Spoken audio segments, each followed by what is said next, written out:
Welcome to the Deep Dive. Today we're setting our sights on Bhutan, often called the land of the Thunder Dragon. Yeah, and sometimes whispered about as the last Shangri-La. Exactly. It's nestled there in the eastern Himalayas, kind of squeezed between the giants of China and India. And this nation has carved out a truly unique history. We've got a fascinating collection of sources here to help us understand its journey. Feels like a good set. Our goal, to give you a clear and insightful understanding of what makes Bhutan so distinctive. Okay, let's get into it. Well, what's particularly striking as we, delve into Bhutan is how its dramatic geography has really been a foundational element. It's shaped its identity. Right. This is a relatively small country, yeah, around 38,000 square kilometers, but the variation in landscape, it's immense. You really mean it, from mountains to foothills. Totally. Think of it. From those towering, snow-capped Himalayan peaks way down to near subtropical conditions in the south. And this isn't just visually stunning. It makes Bhutan a real hotspot for biodiversity, home to creatures like the elusive snow leopard. Right, I've read about that. And the charming red panda. Exactly. And it's not just the land itself that's diverse, is it? Yeah. But the people who call it home. Absolutely. You have the Nuggalups, who historically settled in the West. Their culture very closely tied to Tibetan Buddhism. Okay. Then the Sharchops, the primary group in the East with their own distinct traditions. Down the south. And the Lhotshampas down in the South, many of whom have Nepali cultural roots. So quite a mix. And the language. Dzongkha serves as the national language, sort of a unifying element in this diverse population. And you're right, Vajrayana Buddhism is a central thread, a really central thread in Bhutanese culture, though there's also a notable Hindi population, particularly in the southern regions. It's a fascinating blend, isn't it? Yeah. And if we consider how Bhutan functions as a society, even the education system offers a kind of window into its values. Well, the government's significant subsidy for education up to the 9th grade. That really underscores the importance placed on accessible learning. Makes sense. And the continued popularity of monastic education highlights the deep cultural and spiritual significance of Buddhist teachings. Still very important. Right. And economically. Yeah. Still mostly farming. Well, agriculture remains important for many, definitely. But Bhutan is also developing its potential in areas like hydropower, forestry, and the service industry. It's diversifying. And zooming back out to that incredible geography, it's crucial to remember Bhutan's landlocked position, right? Bordered by China and India. Exactly. That location is key. And the sheer range and altitude you mentioned, from just a few hundred meters up to over 7,000. That must have profoundly impacted everything, climate, settlement. Oh, absolutely. And those river towns like Wangdu Phodrang, they weren't just scenic spots. They were vital for trade, held significant political power historically. And those formidable mountain passes, they essentially acted as natural barriers, contributing to Bhutan's historical sense of being somewhat, separate from the wider world. Isolationism, maybe? Kind of an isolationism, yeah. It's interesting, too, to contrast the drier climate of the western Himalayas with the lush green valleys of the east. That's a direct result of the southwest monsoon. Right. And this geographical difference would have certainly influenced where early communities chose to settle and, how they farmed. Which takes us right to those early inhabitants. It's quite a story, isn't it? It really is. The Pro-Noi people, believed to have arrived from Tibet over 7,000 years ago, settling in the west, particularly around the Paro Valley, and then gradually spreading southward. Long time ago. Then, a bit later, maybe around 6,000 years ago, you have the Proto-Mongoloid Bodo tribes entering from the east. Through the Pasaka Pass, yeah. That's it. Settling in the Sarpang area and also expanding their presence. And then others came later, too. Yeah, the later arrival of Indo-Aryans and Dravidians, who had migrated north from India. It paints a picture of multiple waves of migration shaping the early population. What's particularly noteworthy is that shift, maybe around 2,000 years ago, from a hunter-gatherer lifestyle to agriculture. That must have been huge. Imagine the sheer effort involved, clearing those forested areas to cultivate rice for the first time. Wow. And those early fortified settlements, those bastions, they speak to a need for protection. Right. and a developing sense of community. And then the discovery of iron, that must have been utterly transformative. Oh, completely. Mm-hmm. Suddenly, these early communities had the means to become skilled craftspeople, builders. Right. We're talking about the construction of ancient stone walls and the remnants of impressive fortresses, some built with remarkable ingenuity. Like that cliff fortress. Yeah, the one near Wengdu and the one at Samdrup, which apparently even fended off a 5th century invasion. It gives you a real sense of their resilience and early engineering skills. Amazing. Indeed. And this historical backdrop is, well, it's essential for understanding the arrival and the pervasive influence of Buddhism. Okay.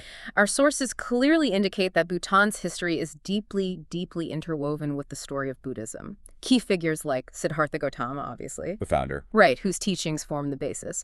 But also later influential figures like Shantarakshita and the revered Padmasambhava and Yeshe Tsogyal. They all played a role in establishing Buddhism in Bhutan. It's fascinating to think about the establishment of the monastic order, how the teachings, the Dharma, were transmitted and really took root there. Mm-hmm. That initial wave of Buddhist influence in the 4th century, spearheaded by Phagpa Shakya Zangpo from Tibet, that really set the stage for what would follow, didn't it? It absolutely did. And what's truly significant is the development of distinctly Bhutanese Buddhist traditions. Not just Tibetan traditions. Well, influence, but they became distinct. The emergence and flourishing of Nyingma, Kagyud, Sakya, and later the Gelug schools of thought, they solidified the Himalayas, and Bhutan in particular, as a crucial center for Tantric Buddhism. So they evolved there. Exactly. They weren't just imported traditions. They evolved and took on uniquely Bhutanese characteristics. So we're looking at a vibrant trans-Himalayan culture taking shape then, influencing everything from, what, art, architecture, literature, even the written script, all stemming from this early and profound embrace of Buddhism. Wow. Precisely. And while events in northern Bhutan during this period were often richly depicted in unique artistic creations, it seems the written accounts, well, they largely remained within the realm of legends and oral traditions. Interesting. So more visual and spoken history early on. It suggests a powerful early emphasis on those forms of knowledge transmission, yeah. Now let's jump ahead a bit to the 17th century and a truly pivotal figure, Ngawang Namgyal, known as the Zhabdrung. Ah, yes, the Zhabdrung. Here's where the story takes a fascinating turn, right? Moving beyond purely spiritual leadership to the realm of political consolidation. Exactly. What's particularly interesting about the Zhabdrung is how this Tibetan Buddhist Lama managed to bring together the various sort of independent valleys and polities within Bhutan under a unified rule. So he's the unifier. He essentially laid down the foundational structures for Bhutan's unique system of government and its distinct cultural identity. It's worth noting, though, as the sources do, that his passing was followed by a period of internal power struggles. Always seems to happen. Yeah. And his early life is just the stuff of legends, isn't it? Pretty much. Born near Lhasa, believed to be the reincarnation of an important Buddhist figure. Right. The accounts of his conflicts with Tibetan lords, the stories of his miraculous powers, and that alliance he forged with the Mongols, which led to significant military victories. It's all quite dramatic. So how did he actually govern? If we connect this to the bigger picture of governance, the Zhabdrung's approach was quite distinctive. He governed through a network of local lords and monastic figures, kind of a decentralized system compared to the Gelugpa establishment in eastern Bhutan. Okay. And in the early days, there wasn't a single fixed capital. Punakha and Thimphu served as the most important religious and administrative centers. And the Gomshin over along that sounds important. It seems that was the first in a series of monastic institutions strategically employed to integrate local elites into the broader structure. Bringing people in. Exactly. Creating a sense of ideological unity under the Zhabdrung's authority. It was a really effective way of building a cohesive nation, it seems. Right. Okay, so that leads us to the monarchy itself. Turning our attention to the role of the monarchy, yeah, it's another absolutely defining institution in Bhutan. And as our sources point out, its origins are directly linked back to the 17th century and the Zhabdrung, but its development followed a unique path. Right, it wasn't imposed from outside, was it? No, not like some foreign model. It emerged organically from internal dynamics, particularly the conflicts of the time, and that strategic alignment with the established monastic order. And the sources mentioned it wasn't always peaceful. No, they touch on the violence and bloodshed that marked some of those early reigns. which might surprise people familiar with Bhutan's more recent peaceful image. What stands out is this de facto dual system of government that persisted for about 350 years. Dual system. Yeah, with both a spiritual leader and an administrative head. It really underscores the close relationship between religious and secular authority in Bhutanese history. And the belief about the monarch's power. And that deeply held belief that the monarch's power isn't absolute, but comes from a sacred trust with the people. Almost divinely sanctioned. That's a really compelling idea. It is, and while the 2008 Constitution ushered in a democratic system, the king still holds a significant position, right? The supreme command. Correct. The source uses this intriguing phrase, responsibility and accountability for its rule lies with the 6 million aristocrats, which is likely, a metaphorical way of expressing a collective sense of responsibility within Bhutanese society. 6 million. Interesting phrasing. Yeah, and this brings up an important point. The source acknowledges that the concept of monarchy can be viewed with some hostility by a segment of the population. Why is that? Perhaps due to memories of past aristocratic excesses. It happens. Yep. And the fifth king's decision in 2006 to devolve certain constitutional authorities held by the monastic body to the wider populace, that was a significant step in Bhutan's democratic evolution. So the role of the monarchy today is still evolving. Exactly. The ongoing role and perceived legitimacy of the monarchy in this new democratic context is certainly something to keep an eye on. Okay. Shifting gears a bit. Bhutan's interactions with the outside world. The 19th century saw growing British interest, right? Yeah, definitely. Particularly after they had consolidated their power in India. Colonel Adam White's visit in 1864 is often seen as a key moment, even if it was initially presented as just routine. But it didn't stay routine. No. That visit quickly escalated into the Anglo-Bhutanese War of 1864-65. And the resulting Treaty of Punakha in 1865 had a profound impact. The sources emphasize that this treaty essentially left Bhutan politically and commercially, at the mercy of the British and, by extension, British India. That sounds pretty decisive. It was a concise and unambiguous agreement that significantly altered Bhutan's external relations. And the British had their own agenda, I assume. Of course. Primarily to contain the power of the Gorkhas and to facilitate trade with Tibet. This led to various early British missions into the region and even a Bhutanese delegation going to Calcutta. The trust broke down. Yeah, particularly after the British military actions against the Gorkhas in 1846 and the subsequent Treaty of Gunji, which offered very little benefit to Bhutan. What's fascinating, though, is that despite this tension, Bhutan actually managed to defeat a British military expedition in 1864. Really? They won a battle? They did. However, this victory didn't prevent the eventual signing of the treaty, and afterward, the British largely neglected Bhutan for a period. So, later attempts by the British to regain influence. They were met with resistance. The Bhutanese were reluctant to engage in legislative discussions. This mutual suspicion led Bhutan to try and limit British interactions primarily to its eastern regions. Trying to keep them contained. Sort of. But the British, perhaps underestimating the level of unity within Bhutan, eventually launched a more significant push into Bhutanese territory in 1885. And how did that go? This coordinated military offensive proved disastrous for the Bhutanese forces. Okay, so the consequence was? The direct consequence was that British India gained control over pretty much all of Bhutanese territory except for the westernmost regions, effectively dividing the country's administration. That must have had a lasting impact. Absolutely, on its internal organization and its relationship with the outside world. So the establishment of the modern state, that wasn't overnight. Not at all. It was a gradual process that unfolded over more than a century. A significant transition from a more feudal system towards the constitutional monarchy we see today. And the borders were mostly set earlier. Yeah, it's important to remember that Bhutan's political boundaries, the lines on the map, were largely established during the time of the Zhabdrung and were generally accepted when colonial India's borders were being defined. So the geography was somewhat fixed. Right. So even as traditional state building continued, the geographical framework was fairly set. But the state itself needed building. Exactly. What the sources highlight is that prior to Ugyen Gyatso in the 17th century, the political apparatus of a unified Bhutan was quite rudimentary. Okay. The Zhabdrung's achievement was primarily in creating that spiritual and religious structure, providing a sense of shared identity.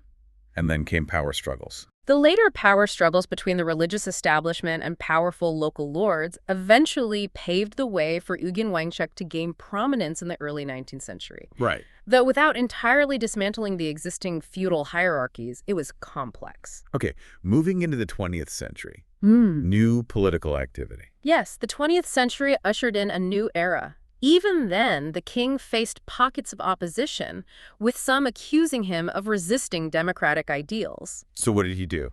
In an effort to address this discontent, he appointed his cousin, Sir Ugyen Dorji, as a de facto prime minister. Trying to manage things. And the seeds of democratic thought were being sown, influenced by political developments and the rise of political parties in neighboring regions. Any specific examples? Well, the 1937 demonstration against the granting of exclusive timber rights was a significant moment. A protest. Yeah. It prompted the king to take the unprecedented step of moving his court to Paro to directly address the grievances of the people. Interesting. And the sources also mention foreign affairs. They suggest a king increasingly concerned with foreign affairs, perhaps due to frustrations with internal family matters, and harboring suspicions toward officials who had ties to Sikkim. There are even accounts of the king allegedly attempting to incite unrest in Tibet, which drew a strong reaction from the authorities in Delhi. Wow. Okay, so fast forward to the democratic transition itself. Yeah. That's a huge part of modern Bhutan. It's a truly remarkable story, yeah. Significantly influenced by India, as you said, and ultimately driven by the courageous vision of King Jigme Khizar Namgyel Wangchuck. The current king. He assumed the throne in 2006 and led Bhutan to become a constitutional democracy on January 1st, 2008, a real watershed moment after centuries of monarchy. But the groundwork was laid earlier, right? By his father. Absolutely. The groundwork for this transition was laid by his father, the fourth king, Jigme Singye Wangchuck. He'd already begun relinquishing executive powers back in 1998. What kind of things did he do? Initiated crucial democratization reforms, established an independent election commission, and allowed for the formation of political parties. He really paved the way. That was peaceful. Remarkably peaceful, especially considering the long history of monarchy there. The sources highlight both the uncertainties and the hopes that accompanied this shift, the aspiration to uphold democratic principles. And amidst all this political change, what about culture? Preservation seems key in Bhutan. Incredibly strong commitment, yeah. Preserving Bhutan's unique cultural heritage remains vital. This includes safeguarding intangible aspects like the ancient traditional folk music, some of which dates back maybe 1,000 years or more. Wow. Like the dialogue song. Yeah, that genre where musical themes are contrasted between two groups sounds like a fascinating tradition. And then Sangmo. Indeed. And Sangmo, that prominent singing and dancing folklore from the high-altitude regions of central Bhutan, performed during various important occasions, rituals, celebrations, even expressions of condolence. It really underscores how deeply culture is woven into the fabric of Bhutanese life. And it's mainly stayed in the highlands. It's significant that this tradition has been primarily passed down within those highland communities, yeah. So are there efforts to preserve it more widely? It's encouraging to learn about the planned cultural exchange initiatives aimed at preserving these musical traditions, bringing together experts in musicology, linguistics, traditional culture, stuff like that. That sounds vital. These kinds of efforts are so crucial to ensuring these unique art forms aren't lost to time. Okay, let's turn to economic development. How did that evolve? Well, Bhutan initially had a very strong reliance on agriculture, The move towards a more formal, market-based economy in the 1960s, following its opening to the outside world, that was a major turning point. What kind of potential did they see? Well, potential for some quite profitable ventures like gaming and cash crops such as cardamom, alongside significant natural resources like timber, and the immense potential of hydropower. But agriculture was dominant early on. Oh, yeah. In those early days of development, agriculture employed nearly 90% of the workforce. And environmental concerns like deforestation and soil erosion were already becoming apparent even then. How did they manage development? The implementation of 5-year development plans, starting back in 1961, has been instrumental in guiding Bhutan's economic progress. What do they focus on? The initial focus was on sectors like mining, road construction, exploring natural resources. Later plans shifted towards strengthening agriculture, harnessing power, developing social services and infrastructure. But it wasn't always smooth sailing. No, the region has faced instability, including the impact of communist movements in neighboring India and episodes of violence along the Indo-Bhutan border, which led to population displacement refugees. Right. And despite the progress made, Bhutan still faces economic challenges. It remains classified as a least developed country, Yeah. with significant migration from rural areas to urban centers like Thimphu. Yeah, what kind of challenges specifically? Issues like food insecurity, particularly stunting due to malnutrition, limited job opportunities for educated youth in a largely agrarian economy, and the potential loss of cultural traditions and languages due to modernization. They all remain significant concerns. A difficult balancing act. Now, environmental conservation. Bhutan is famous for this. Truly remarkable commitment. Despite being blessed with abundant natural resources thanks to its mountains and extensive forests, the principle of environmentally sustainable development has been a guiding force right from the start of its modern planning. So it was baked in early. That early decision to expand the first five-year plan to explicitly include environmental considerations and the later forest regulations, those were crucial early steps. And the parks. And the creation of national parks and wildlife sanctuaries, integrating biodiversity conservation directly into community-level projects, really demonstrates a profound commitment to protecting their natural heritage. And the carbon sink aspect. What's particularly notable, is that Bhutan is one of only a handful of countries globally that function as a net carbon sink, absorbing more carbon dioxide than it emits. And that's just from forests, not trading. Primarily due to their high percentage of forest cover. Over 72%. And it's not reliant on carbon trading schemes. Wow. Plus, the religious reverence for nature in Bhutan also plays a significant role in biodiversity preservation, especially given its location bordering several other countries via numerous mountain passes. So the government aims for harmony. The government's stated goal of achieving a harmonious balance between environmental preservation and economic development, exemplified by restrictions on building coverage and the long-term plan for just a single international airport. It really underscores this unique approach. It sounds very different from elsewhere. It's a very different philosophical perspective on conservation compared to many Western models, often framing it in terms of generations rather than strict timelines, and always seeking that balance with economic progress. Let's pivot to foreign relations again. China and India loom large. They do. Examining Bhutan's foreign relations, the second king played a vital role in shaping the country's constitutional framework. And while there was a significant visit by a Chinese president in 2009, the historical backdrop of China's claims over Sikkim and Bhutan, even without robust historical documentation, casts a long shadow. And the British drew borders. The British involvement in boundary demarcation in 1904 and the subsequent treaty with China in 1910-1911, which recognized British influence over Tibet and aimed to limit Chinese claims on Bhutan. Those were key moments early on. Then later events shifted things again. The later creation of Pakistan and China's control over Tibet were seen as potential threats to India's northeastern frontier, anxieties that Bhutan shared. Which led to the treaty with India. Exactly. The 1949 treaty with India established a very close and special relationship, often described through what the source calls the 4 Ts. 4 Ts. Blood ties, shared traditions, existing treaties, and interconnected tribes across the border. This treaty has been a cornerstone of Bhutan's foreign policy, especially as relations with China became more complex following the events in Tibet. So India has guided Bhutan somewhat. India has indeed played a significant guiding role, particularly concerning Bhutan's interactions with China, including offers of assistance and arms deals. Bhutan has, at times, expressed skepticism about the broader international order, which has the potential to create some diplomatic friction with China. But the India relationship has expanded. Nevertheless, the relationship between India and Bhutan has expanded significantly into areas of co-territorial development and transboundary infrastructure projects. And Bhutan's approach to China is influenced by India. Bhutan's diplomatic approach to China has been heavily influenced by its close ties with India, even serving as a kind of intermediary sometimes in understanding Chinese perspectives on issues like Tibet. What about the border disputes? The ongoing discussions around border dispute settlements and China's willingness to potentially drop claims in the western sector, which is also contested with India, are complex. But no final treaty with China yet. The fact that a formal treaty with China has been delayed, with Bhutan's king advocating a cautious approach aligned with India's strategic views and concerns about Chinese access to contested areas, it really highlights the delicate balancing act Bhutan is engaged in. Which brings us to gross national happiness. GNH. It's so tied to Bhutan's image. Absolutely central. Yeah. G&H is key to understanding Bhutan's unique identity and its approach to development.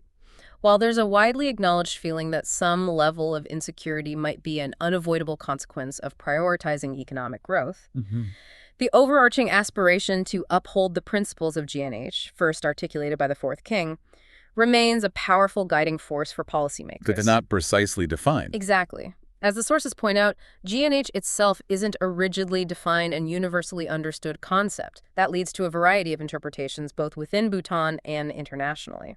So the original idea might be getting lost. While the fundamental aspiration for a more prosperous and contented populace endures, there's a growing concern that the distinctly Bhutanese essence of G&H might be getting diluted or overshadowed by more conventional development paradigms. And global interest hasn't helped clarify it. Ironically, no. The significant global interest in G&H, particularly following various international conferences, has led to even more diversified and sometimes quite westernized interpretations of the concept. This makes it increasingly challenging to articulate and maintain the original Bhutanese understanding. The critical need for a clear and verifiable way to measure G&H, addressing fundamental questions about its meaning, its influence on policy, how its progress can be monitored, that's becoming increasingly important for Bhutan's future. So modern Bhutan, Yeah. the Happiness Act of 2008, G&H is official policy. Enshrined as the paramount objective of all national development efforts, yeah.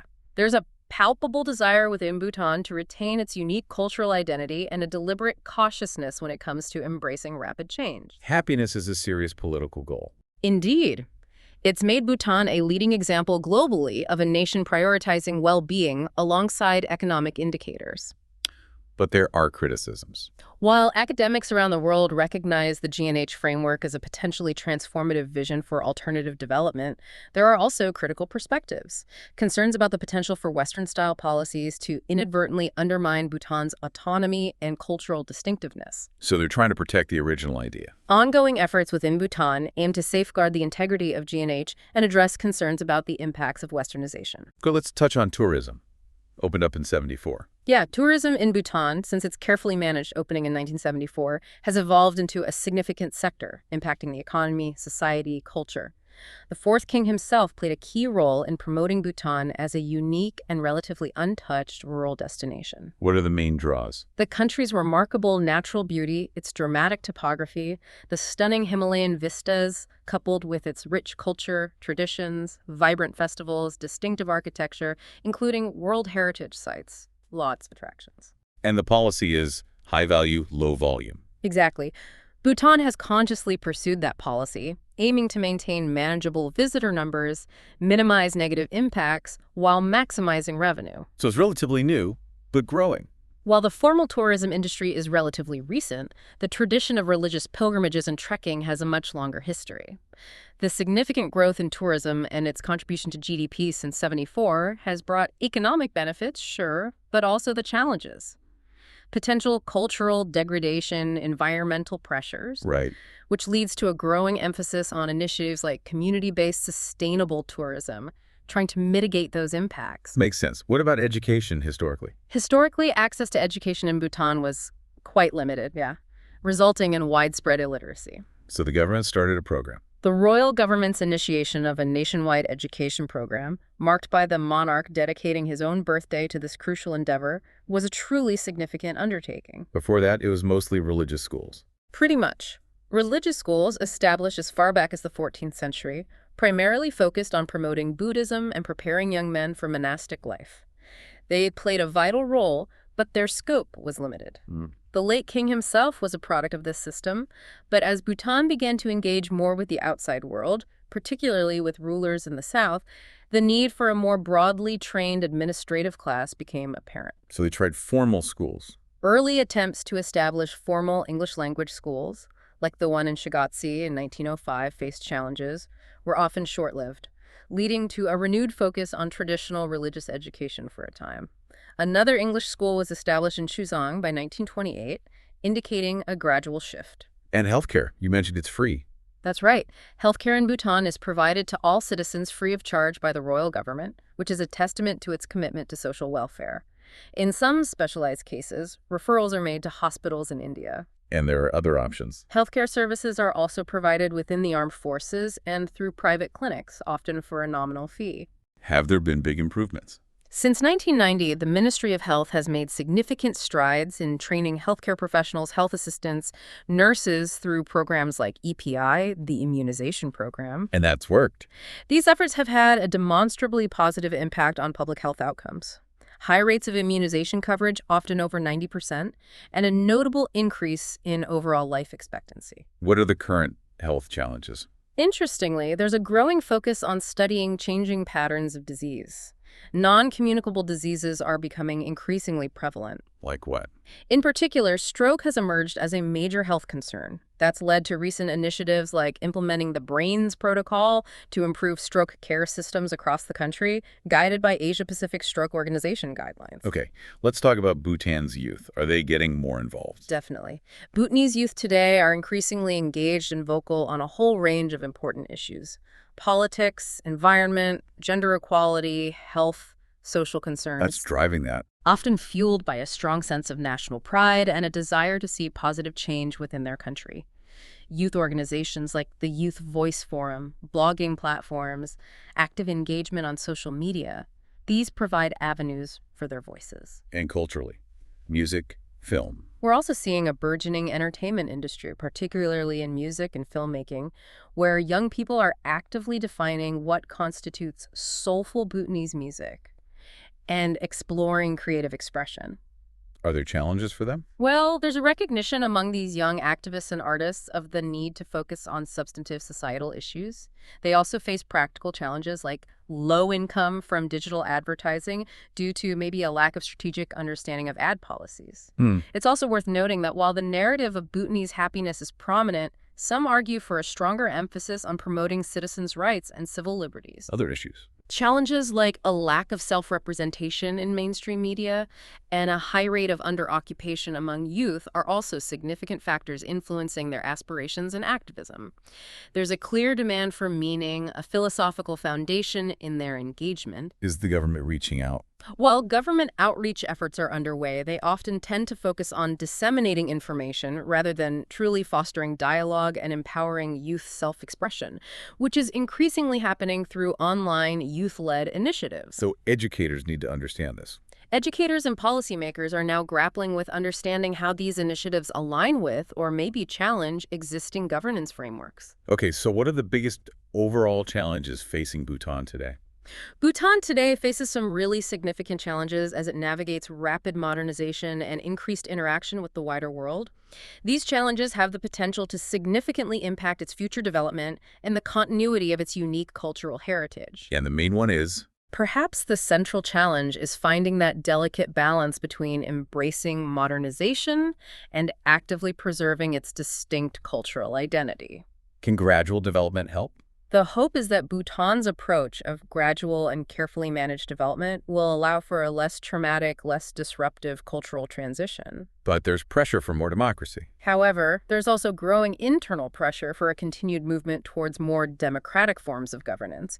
And it's important to remember that human rights-based democracies are still relatively new in the Asian context. So accelerating democracy has risks. Bhutan's attempt to accelerate its own democratization process carries the crucial need to avoid unintended distortions that could undermine this nascent system due to, well, a lack of preparedness. Are there signs of distortion? Recent events, as the sources hint, suggest that these potential distortions may indeed be emerging, drawing international attention to the ongoing success or failure of this unique political experiment. So the path isn't clear. While examples of democratic progress in other nations can offer some guidance, ultimately the path forward for Bhutan will depend on the informed decisions of its own leaders and the will of its people. How does Bhutan fit into regional politics now? Has its status changed?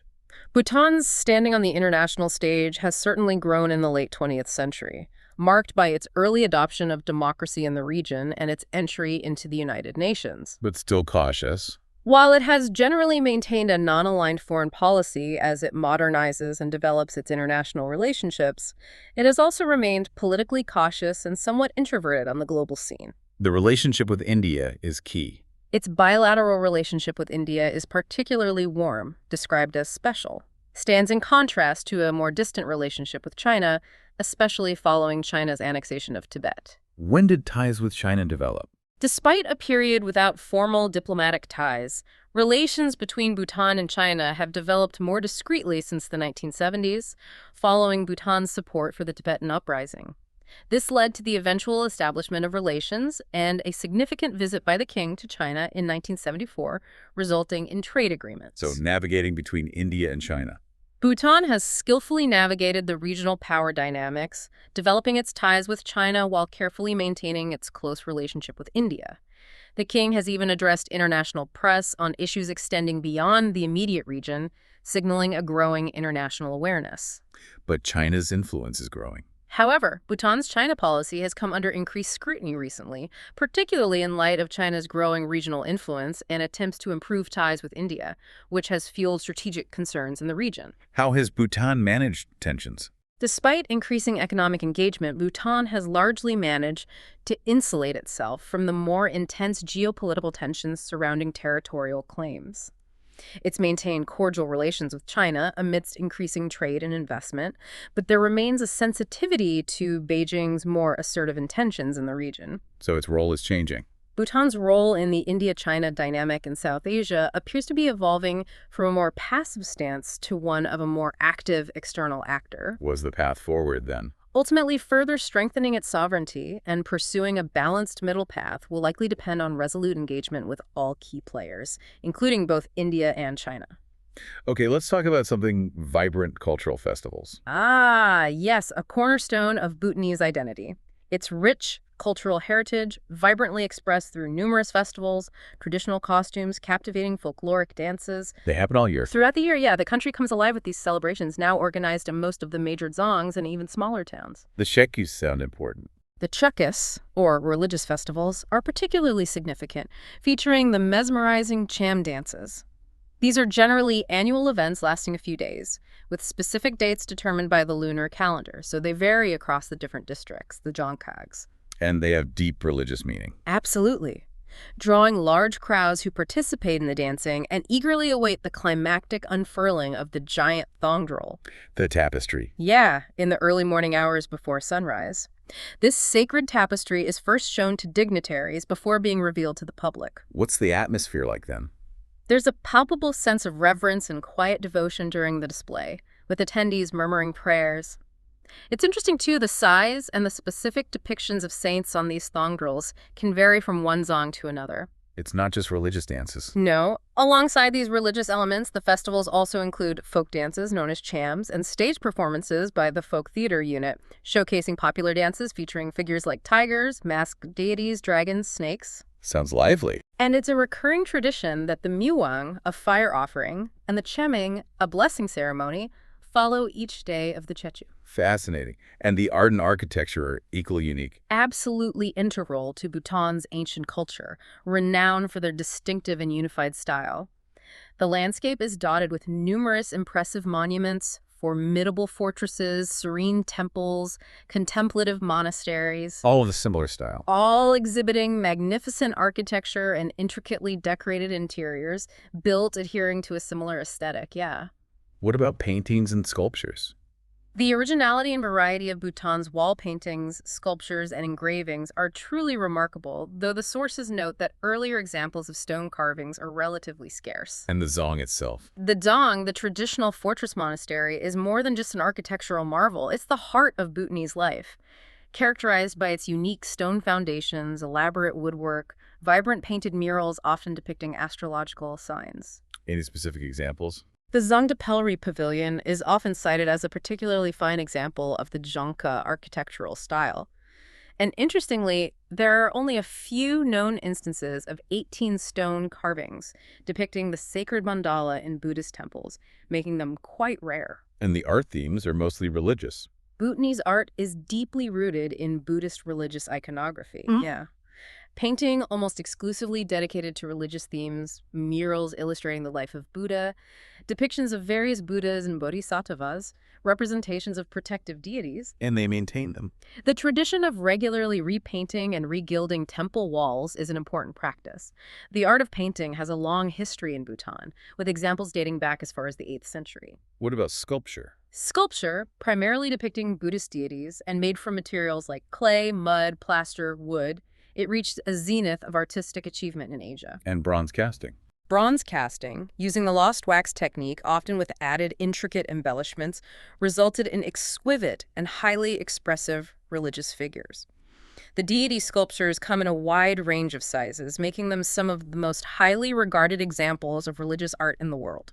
Incredible artistry. Finally, we need to touch on climate change, a big issue for Bhutan. A huge issue. Despite being one of the most climate-sensitive yet least developed countries globally, Bhutan has that substantial forest cover, acting as a major carbon sink. And they're committed to staying carbon neutral. Indeed, Bhutan has made a commendable commitment to remain carbon neutral for the foreseeable future, a pledge formalized in its nationally determined contributions in D.C. back in 2015. But they still face threats. However, despite being a global leader in terms of climate responsibility, Bhutan faces the growing and very real threat of glacial lake outburst floods, a direct consequence of rising global temperatures. So more disasters. We've seen an increasing frequency of meteorological and hydrological disasters in recent decades, yeah. It's a stark reminder that even countries with minimal contributions to climate change are on the front lines of its impacts. It seems so unfair. That's right.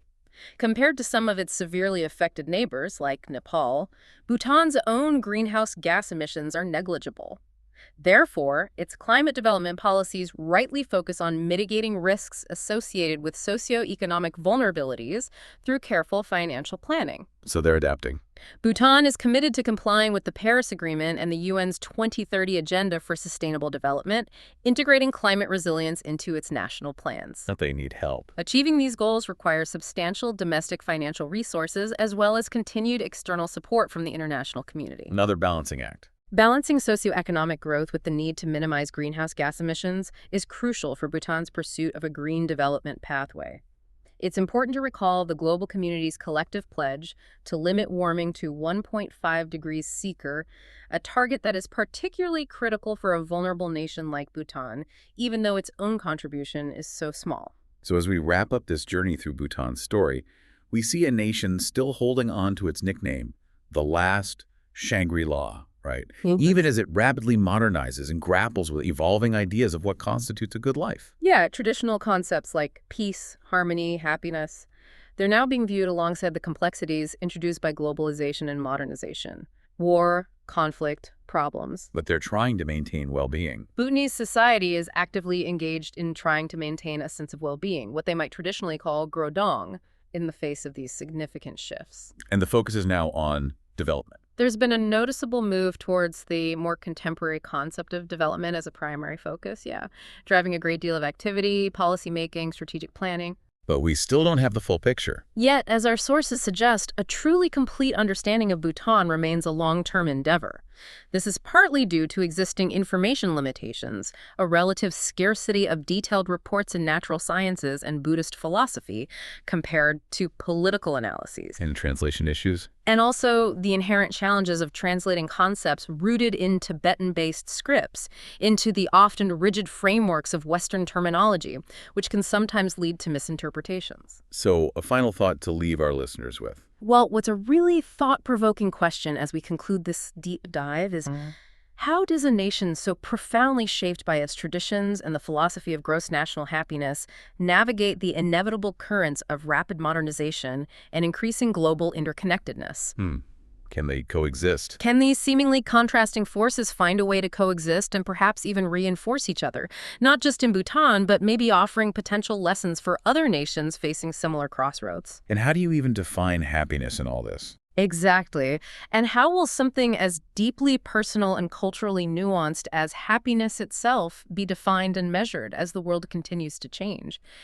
These are considerations that resonate far beyond the borders of the land of the Thunder Dragon. Absolutely. If this exploration of Bhutan's fascinating history and its present-day complexities has sparked your curiosity, we highly encourage you to delve into the sources we've drawn upon and to seek out other resources to deepen your understanding of this truly unique and captivating nation. Thanks for joining us on The Deep Dive.